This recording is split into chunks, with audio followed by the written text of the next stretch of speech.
Well, hello and welcome, everybody. My name's Philip Brown. I've got a pretty cool problem right here. I spy something red. I think you know the answer already. I love these things when they turn out like they do. It's really pretty fun for me. Let's talk about the details real quick.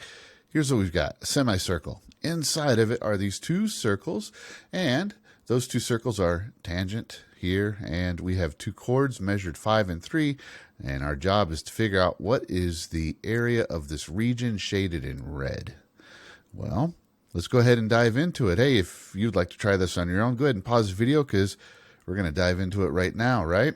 Now, I always think it's a good idea to start off by defining the shape. So what we have for this red area is we have a large red circle and a smaller white circle being subtracted from it, like that, right? So if you subtract the white circle from the red circle, you end up with just having that red region left.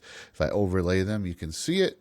If I take it away, you can't. So if we take the large circle, subtract the small, we get the area. So pi capital R is what we'll call the radius for the large circle.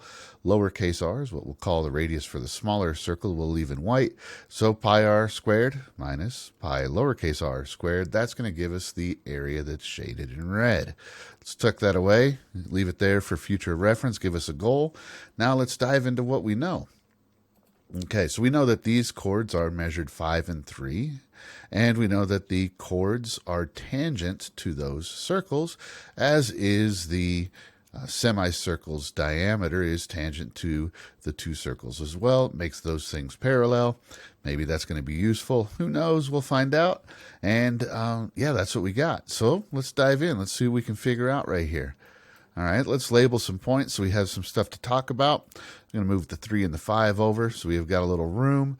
Label these points A, B, C, D, and E. Now, DC is going to be 1.5 and EB is going to be 2.5. I'll explain why here in just a second. Let's go ahead and put a couple other things on the screen. Let's draw a radius from A to B and another one from A to C. And of course, those are both a radius of the semicircle, so they're congruent. All right, so now here's why DC and EB are both half of those chords. The chords are all perpendicular to the radius because the chords are tangent to the circles, so is the diameter. So these are all parallel to one another, which makes the radius a perpendicular bisector. Pretty cool, right? All right, so now, that distance right there from A to E is 2 lowercase r because the radius is lowercase r. So, all the way across would be the diameter, so twice the radius. And last piece of information we need to get on the screen is A to D is 2 times the capital R, right? So let's talk about some triangles now. We're going to use the Pythagorean theorem. It's going to work out pretty good. So let's do the biggest one right here, ADC.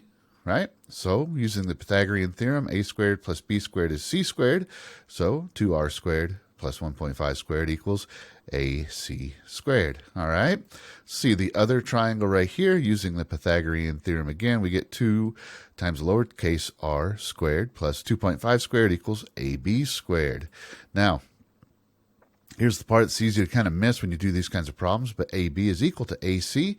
We said that earlier, but we kind of lost it. They're both the radius, right? So I'm going to go ahead and replace that as AC.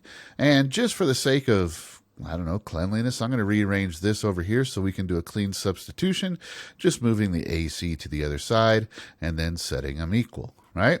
So let's get the R's together. So I'm going to subtract 2 capital R squared to the left, and I'm going to subtract 2.5 squared to move it to the right. But I'm going to make sure the 2.5 squared is negative. I'm going to put it after the 1.5. So what you're going to do, what you're going to see is you're going to see 1.5 squared minus 2.5 squared, like that. All right, now let's go ahead and square these things, get them cleaned up, right? 1.5 squared is 2.25. 2.5 squared is 6.25. So 4 lowercase r squared minus 4 capital R squared equals, you guessed it, negative 4. Look at that, a common factor of 4. What I'm going to do is I'm going to divide a negative 4 out of everything on both sides. Now you got to be careful. Right here, negative divided by negative is positive. Same here. But when I divide 4 lowercase r by negative 4, this becomes a negative. And this one, of course, the capital is going to be positive. So I'm going to change their order so that the negative is being written second, because it's super easy to lose a negative sign like that. So it's going to look like it's rearranged, but that's how it is. So now I know that the radius of the large circle squared minus the radius of the smaller circle squared, well, that just equals 1. So let's go ahead and clean up our screen, move these over here near our original formula, right? Our formula was pi capital R squared minus pi lowercase r squared equals the area. These things are almost the same.